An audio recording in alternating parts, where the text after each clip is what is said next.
हमारे साथ BRS working president KTR जी जुड़े हैं। सर, तिरुमला तिरुपति देवस्थानम में जो लड्डू बनाया जाता था, इसमें जानवरों की चर्बी का इस्तेमाल के आरोप लगे हैं वाईएसआरसीपी के पार्टी के वक्त में। आप इस पर क्या कहना चाहेंगे आपकी पार्टी के? नहीं, मैं बस इतना ही कहूँगा, रिलीजन और भगवान एक बहुत पर्सनल और बहुत इमोशनल इश्यू है हर किसी के लिए। अगर ये आरोप जो सुनाई दे रहे हैं इसमें कोई सच्चाई है तो ज़रूर I think the government of Andhra Pradesh has to act. If there is any truth to the allegations being made, I think it's a serious concern, and of course the government under the leadership of Chandrababu Naidu Garu, I'm sure will act. So we'll have to await what the government does, because what I'm hearing is allegations all around.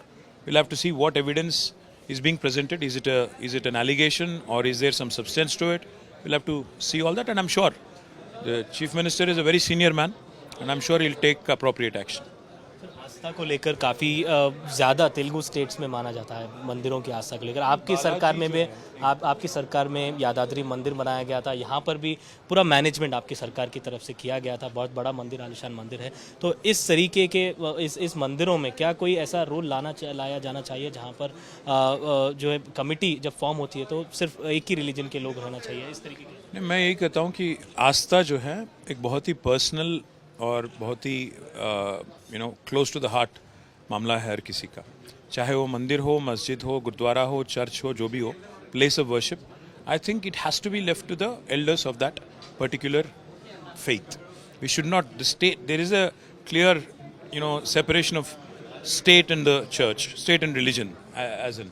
So my personal opinion is, I think these are matters which are extremely sensitive. तो अगर कुछ हुआ है जैसा आरोप लगाया जा रहा है तो ज़रूर गवर्नमेंट को एक्शन लेना भी चाहिए, और आगे जाके ये रिपीट ना हो इसके लिए कुछ अगर कार्रवाई करना हो, कोई एक एक्शन प्लान बनाना हो, करना चाहिए। Sir, one nation one election का मुद्दा वापस से आया है।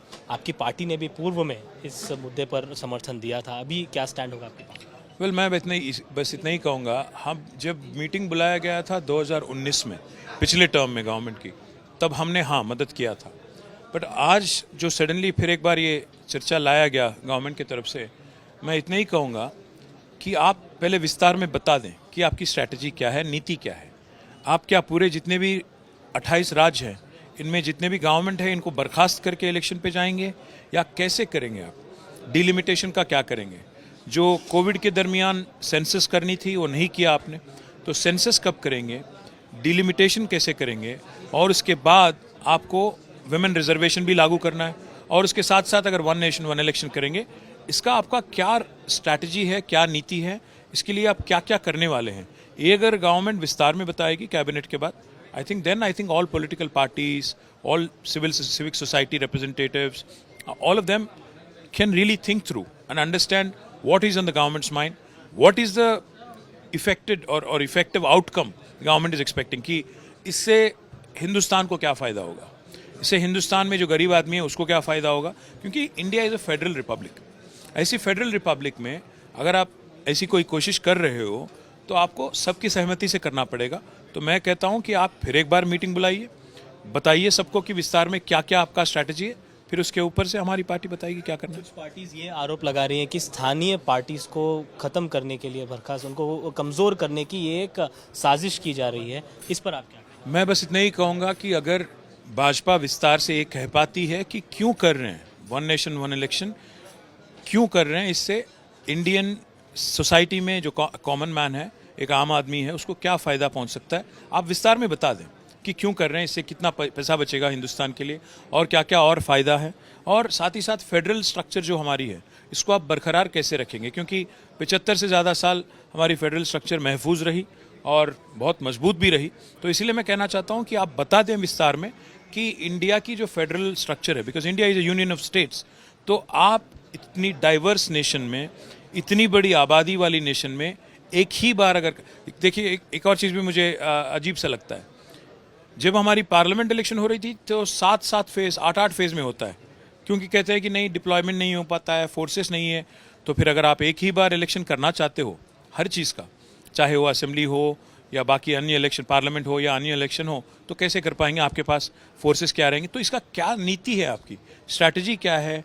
आप कैसे करेंगे, ये सब अगर विस्तार में गवर्नमेंट समझाएगी, चाहे वो पार्लियामेंट में हो या चाहे जैसा इससे पहले मीटिंग आपने बुलाया था पॉलिटिकल पार्टीज का, वैसे ही बुलाइए, सबको समझाइए, देश को भी समझाइए, ताकि देश भी समझे कि इसमें क्या फ़ायदा है हर किसी का। सर, राज्य में आपने खास करके कानून व्यवस्था पर सवाल खड़े किए हैं। हमने देखा है कि हाल ही में आपने हेल्थ पर भी, स्वास्थ्य पर भी कई सारे सवाल खड़े किए हैं। गांधी हॉस्पिटल में इन्फेंट की मोरालिटी को लेकर भी आपने कहा है, तो उस पर मॉर्टेलिटी, उस पर क्या कहेंगे? मैं तो कहता हूँ आज तेलंगाना में हेल्थ इमरजेंसी डिक्लेयर करने वाले हालात बने हुए हैं। एक तरफ चिकनगुनिया, दूसरे तरफ वायरल फीवर्स और साथ ही साथ डेंगू, क्योंकि आज सैनिटेशन या चाहे म्यूनसिपैलिटीज़ में हो या गाँव में हो पूरी तरह से ख़त्म हो चुका है। इस वजह से आज काफ़ी सारे, हर घर में कम से कम 1 या 2 लोग या तो चिकनगुनिया या मलेरिया या डेंगू के साथ अफेक्टेड है। साथ ही साथ पूरा हॉस्पिटल में इंफ्रास्ट्रक्चर क्रम्बल हो रहा है। जो गांधी अस्पताल है, जो तेलंगाना की सबसे बड़ी आज हॉस्पिटल है, वहाँ पे पिछले 1 महीने में 48 बच्चों की, इन्फेंट्स की और 14 लेडीज़ की, मदर्स की डेथ हुई है। ये बहुत बड़ी संख्या, इससे पहले कभी हमने नहीं देखा। चाहे वो हेल्थ मिनिस्टर कुछ भी कहें, चाहे कोई और कुछ भी कहे, वास्तव तो ये है कि आज तेलंगाना में माहौल बहुत ख़राब है और इसको लेके गवर्नमेंट बिल्कुल भी अनमूव्ड है। तो इसलिए मैं कहना चाहता हूँ, आप हेल्थ इमरजेंसी डिक्लेयर करिए और लोगों को राहत दीजिए, सैनिटेशन मेजर पूरी तरह से कीजिए। जैसा कोविड में गांधी हॉस्पिटल को हमने चलाया, आप भी चला सकते हो, पूरी तरह से लोगों को एक हिम्मत देके। इसी मुद्दे पर सरकार ये कह रही है कि आप जब पूर्व में सरकार में थे, आपकी सरकार के वक्त भी इसी तरीके के आंकड़े थे, ये उन्होंने बताया। तो इस पर आंकड़े रिलीज़ करिए, क्योंकि मैंने देखा कि 4-4 रिपोर्ट रिलीज़ किए हैं कि 4-4 रिपोर्ट में 4-4 अलग-अलग आंकड़े हैं। पहले गवर्नमेंट को ये तय करने दो कि कौन सी आंकड़े सच हैं। 4 रिपोर्ट आप रिलीज़ करते हो, 4 अलग-अलग आंकड़े आप रिलीज़ करते हो। पहले आप सब लोग बैठो एक कमरे में, तय करो कि क्या कहना क्या चाहते हो। मैं बस इतना ही कह रहा हूँ, आज एक हेल्थ इमरजेंसी वाली हालत तेलंगाना में बनी हुई है। आपको शायद ना पसंद हो मैं जो कह रहा हूँ, पर आप समझ लो कि आज लोग परेशान है, जनता परेशान है। आप बाहर निकलो अपने एसी कमरे से, अस्पताल जाओ, इंक्वायरी करो, छानबीन करो, नीलोफर जाओ, गांधी जाओ, उस्मानिया जाओ, हर जगह आज कम से कम आपको एक बेड तक नहीं मिलती। प्राइवेट हॉस्पिटल भी भर के पड़े हुए हैं। आज हेल्थ इमरजेंसी डिक्लेयर करने वाले हालात तेलंगाना में है। इसमें गवर्नमेंट को कोई शर्माने की चीज़ नहीं है। पहले आप सबकी जान बचाने की कोशिश करें, मैं बस गवर्नमेंट से रिक्वेस्ट करता हूँ। धन्यवाद सर, आपसे बातचीत करने के लिए। तो ये थे BRS working president KTR। Camera person Damodar के साथ अब्दुल बशीर, हैदराबाद।